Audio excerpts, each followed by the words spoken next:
If the idea of asking for more money, a different project, or even just clearer boundaries at work makes you uncomfortable, you are not alone.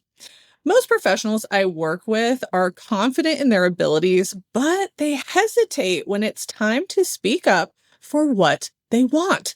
Why?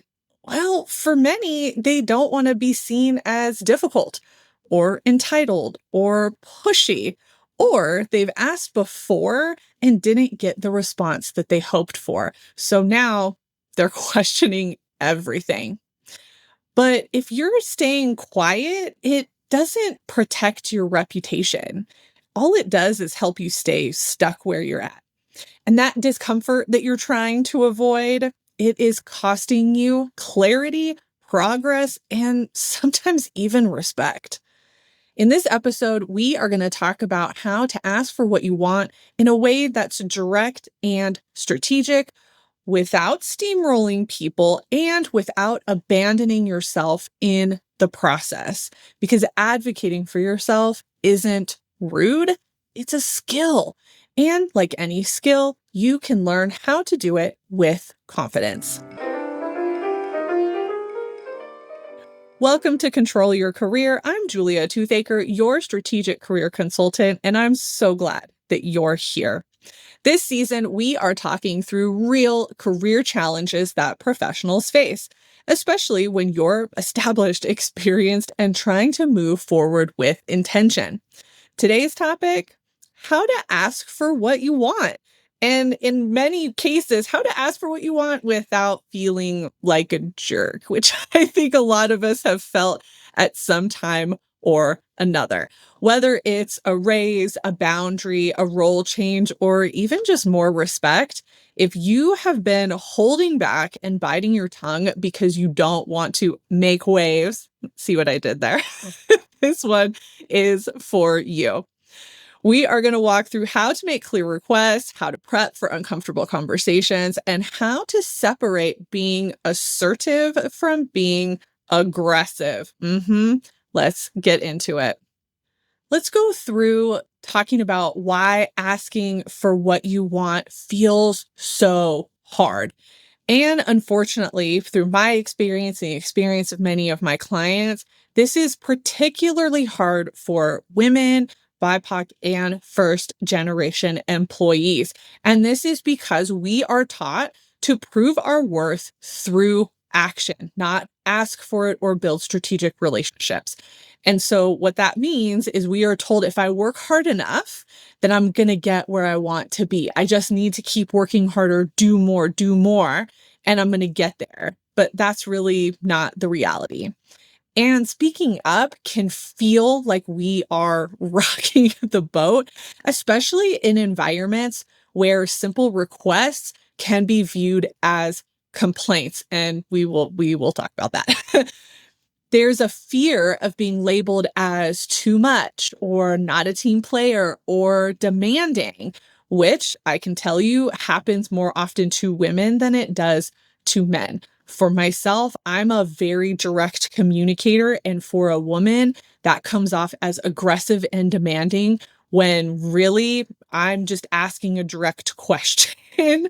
But people expect women to show up a certain way and have a certain demeanor. And so if you break that, then people don't know how to figure that out. So it can be a little bit hard for women to step up and actually ask for what they want if they've been given some of these labels in the past.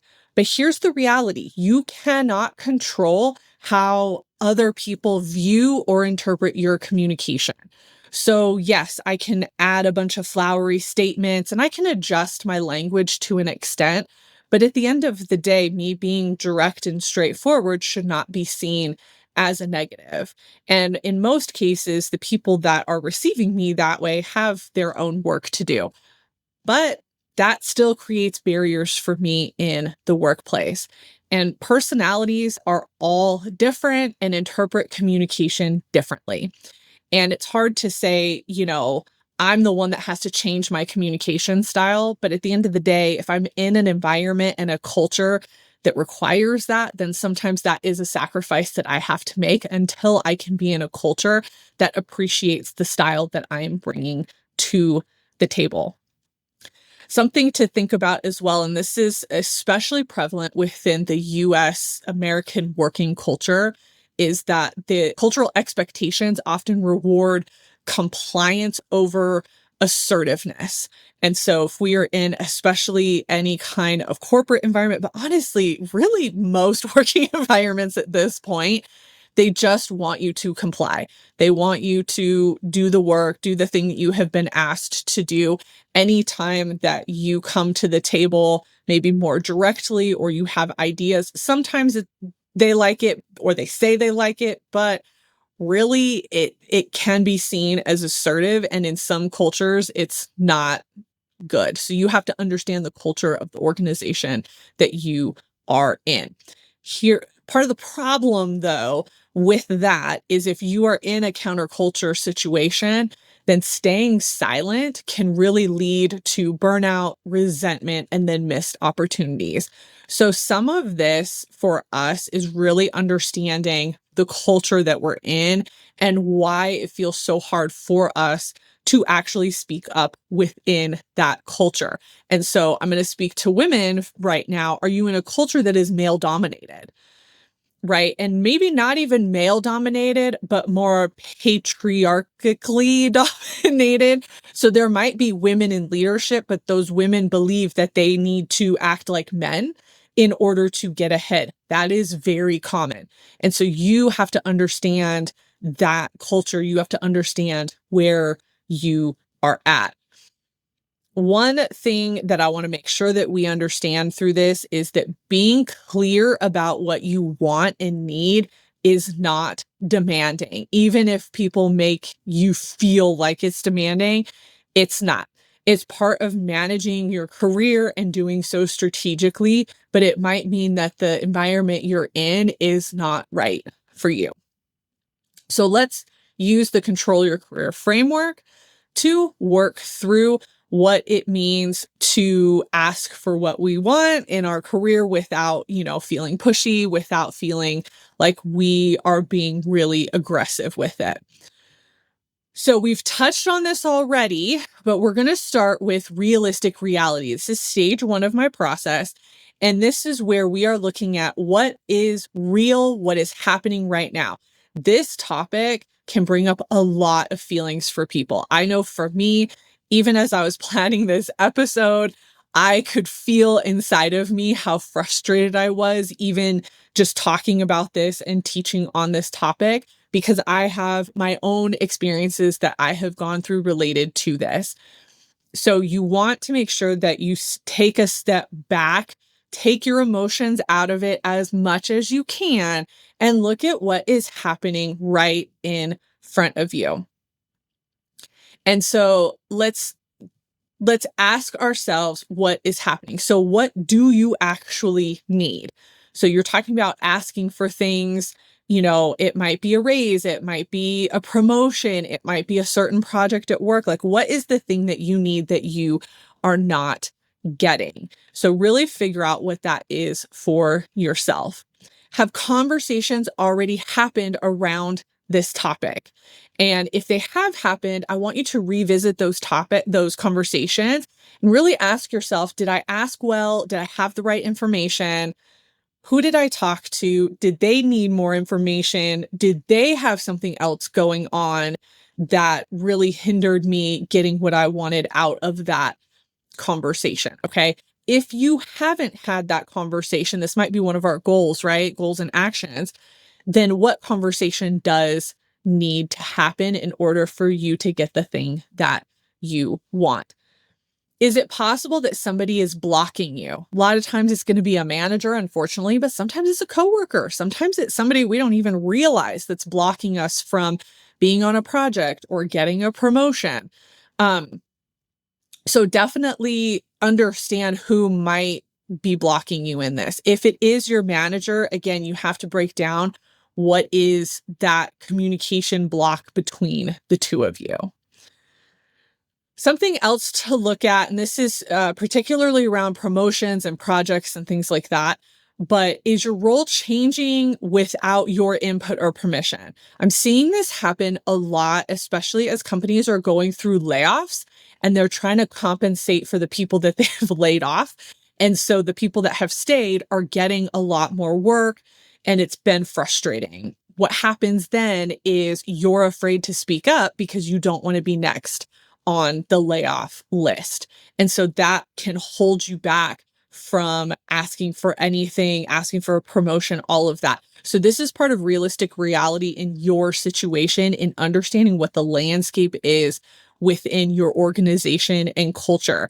It might not be a good time to ask if your company is going through layoffs. You might have to just hold on and see what's going on. But if you're getting a lot more work put on you, then that's also something that you need to address with the manager in terms of a change of title, a change of compensation, things like that to match the level or type of work that you are doing.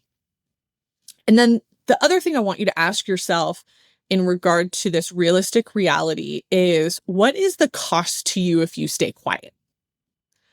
And this is something that for some of you, you've been quiet for so long that you're already seeing the cost of that, which is you're frustrated, you're burnt out, you're not getting what you want in your career, and you're just annoyed with everything that's happening. So really, if you're at the beginning stages of this, then think about, where could this go? What is the cost of this?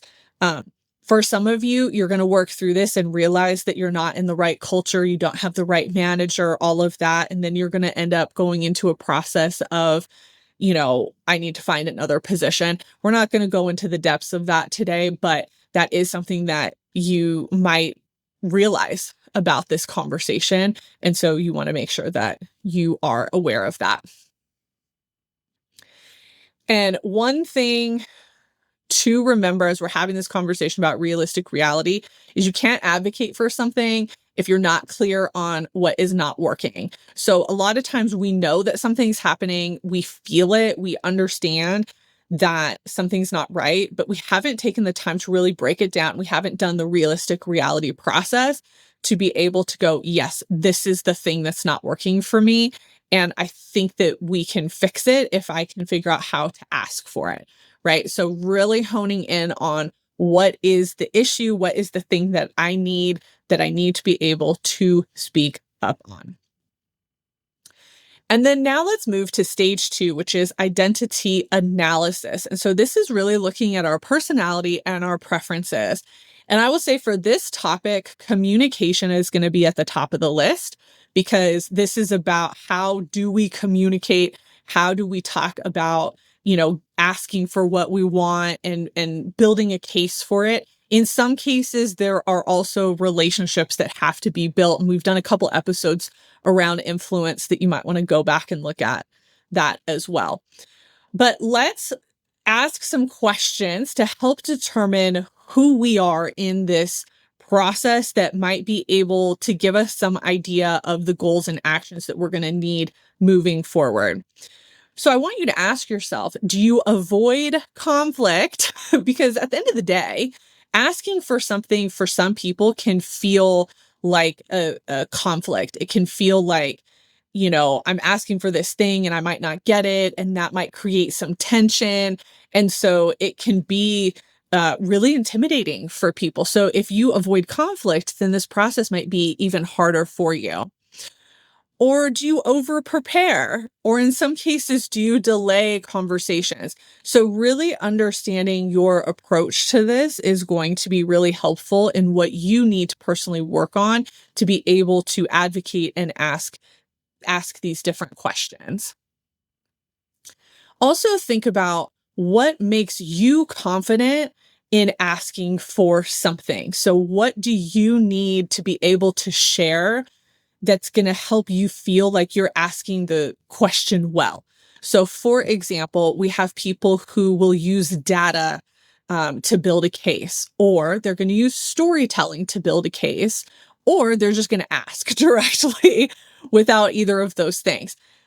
All of those are correct approaches. So you have to understand your approach But you also have to understand the approach of the person that you are talking to, which more often than not is going to be your manager. So if your manager is data oriented and you are storytelling oriented when it comes to communication, you're going to have to infuse some data into that ask in order to get them on your side. It doesn't mean that you can't use storytelling, but if the storytelling does not have data to back it up, then your manager is not going to get it. Some managers just want you to ask. They don't need all the background. They don't need the data. They don't need the storytelling. They need the direct ask, and you can just do that. So some of this is understanding the other person, but then also understanding yourself. And maybe you need to prepare that for yourself, but you don't necessarily need to use it. And then consider how you communicate best. Would it be better for you to have a one-on-one verbal conversation with somebody, or would it be better for you to write your thoughts out and email it? I know for me, I really thrive in a written environment more often than not, especially if I feel like the ask is going to be uncomfortable or I'm concerned about how it's going to be received. I can draft something written and be able to adjust the language in such a way that I can adjust for ways that I might not be able to adjust in person. Because again, I have a direct communication style. So that might not come off well to somebody who doesn't have that style that might be receiving it. So really think about that for yourself. But again, think about the person that's opposite you and what they need, or you do a combination of both. This is such a big one that I think everybody needs to touch on when we have, some hesitation when it comes to asking for what we want. But what fears and beliefs are holding you back from asking for what you want? We went over some of this in the beginning of the episode, but you really need to figure that out for yourself. Chances are there is a story that you are telling yourself around this topic, something that you believe based on something that's happened in the past, either in this organization or with this person, that you need to take a step back and really dissect for yourself and possibly reframe. So that is probably of this section. While communication is huge and you need to understand that, I think the fears and beliefs that are holding you back is secondary, like very, very important for this topic. Because if you think about asking for a promotion or a raise and it hits you like in the chest or in the stomach, like you have a physical reaction to it, you have to understand where that's coming from. And it might be you, it might be, something that happened in your past, it might be the culture that's around you, right? We talked about, being a woman, being BIPOC, being first gen. These just might be things that are hard given the culture that you've been around and what you have been told. So understand what that is for you so that you can break it down, change the narrative, and be able to move forward well. And then we have to talk about personality conflicts because, again, a lot of times this is a manager, sometimes it's a coworker, and we just have different personalities. And in that instance, you have to understand the other person. If they are the one that holds whatever you need, they're the one that has the answer that is going to help you move forward, and you do not get along with that person, it's up to you. I hate to say that, but it's up to you to figure out what those conflicts are and how can you circumvent them to be able to get what you want and need. Okay. So I know that's going to be hard for some people, and that might be something that requires like an extra step in terms of coaching to be able to really dig into your specific situation. So one of kind of the key points of this stage for this topic is you need to be able to ask something in your communication style, but you have to take the other person's communication style into consideration as well and try to mold those two things together as best you can. A lot of times we are told, oh, like, be true to who you are, all that. Yes, you absolutely need to be true to who you are and ask in a way that is authentic to you. But if you're also not taking the other person into consideration, then that's not going to be helpful because they're not going to hear you because it's not their style. So you want to merge together, take both into consideration. Let's move on to stage 3, which is purpose-driven plan. Now we're going to be talking about the goals related to this topic. And as always, your goals are going to be unique to you, but I want to give you a couple of goals that are very common with a topic like this. And so first is defining what you actually want. So we should have done that a little bit in realistic reality, probably refined it a little bit more in stage 2 with our personality preferences. But now in stage 3, we'll want to really hone in on what am I asking for? What do I need?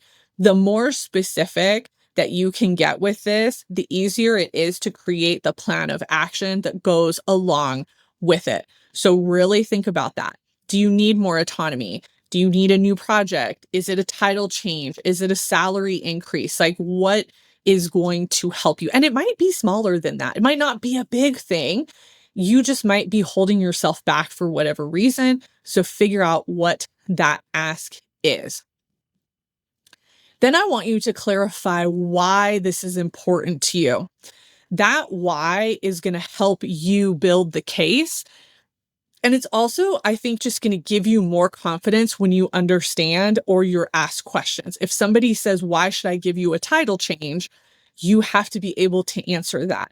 And remember, when we talked about communication in stage 2, you want to look at, is this a storytelling opportunity or is this a data opportunity or is it both?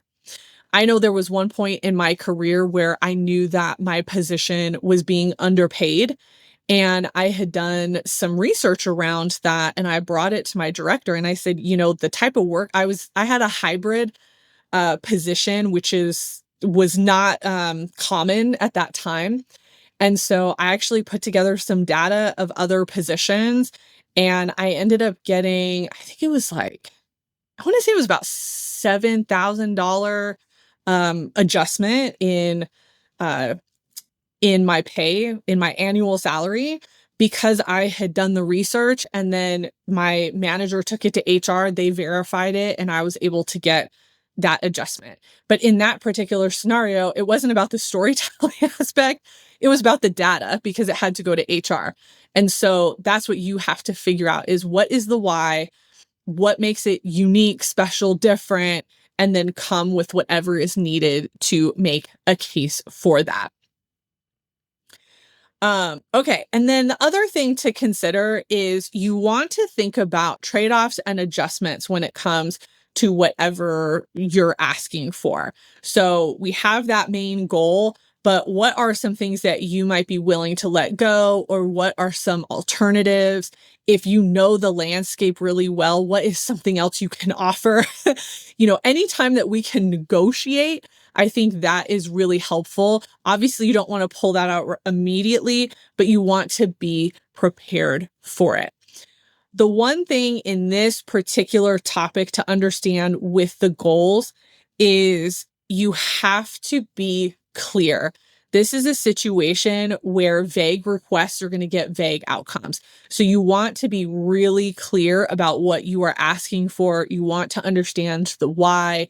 You want to be able to prepare some of those adjustments if they ask for it, or you might be able to use that as a negotiation tactic. So again, be very clear about what you want. So from there, we go into initiate action. And again, depending on what your goal is, will depend on what the action is. But there's likely going to be some common actions regardless of what you choose. And in this particular topic, it's going to be around communication. So whether that's verbal communication or written communication, your actions are likely going to be around that. When we are asking for something specific, especially if it's a big ask, but also sometimes a smaller ask as well, you want to make sure that you're requesting meetings with a very clear purpose. And so you can say, like, I'd like to talk through something important about my role, or I'd like to talk about the future of, my position here or my career at this organization, something very clear to help them understand the context of the meeting. And then from there, you want to have some of those talking points. Now, I think that there's something to be said if you are meeting in person, have some notes.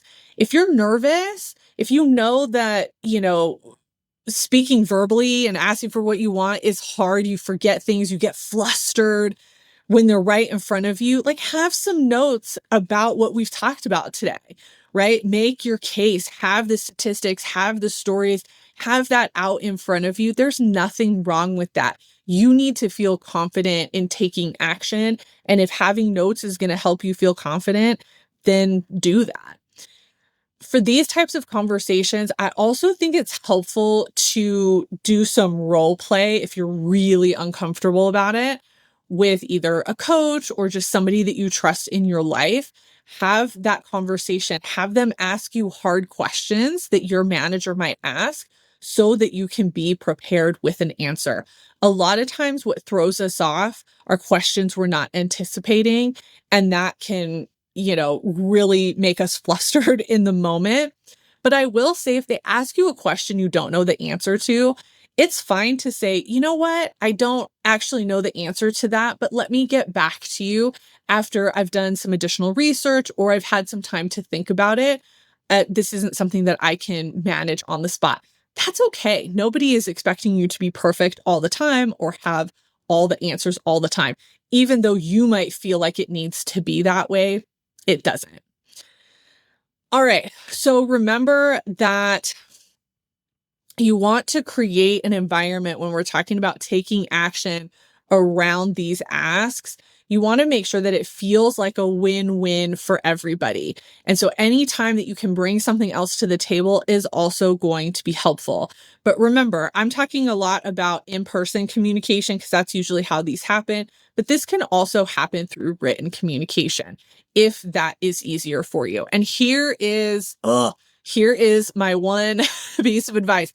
If you are going to use ChatGPT to help you draft some of these or some kind of AI to help you draft, make sure that you change the language. Like, don't make it sound like AI. Make sure that it sounds like you. At least do some type of draft and have chat like enhance it for you or have it poke holes in your argument. I think that's a great way to at least get started, but make sure that it doesn't sound like ChatGPT wrote it. I think that's one of my biggest pet peeves right now when it comes to AI.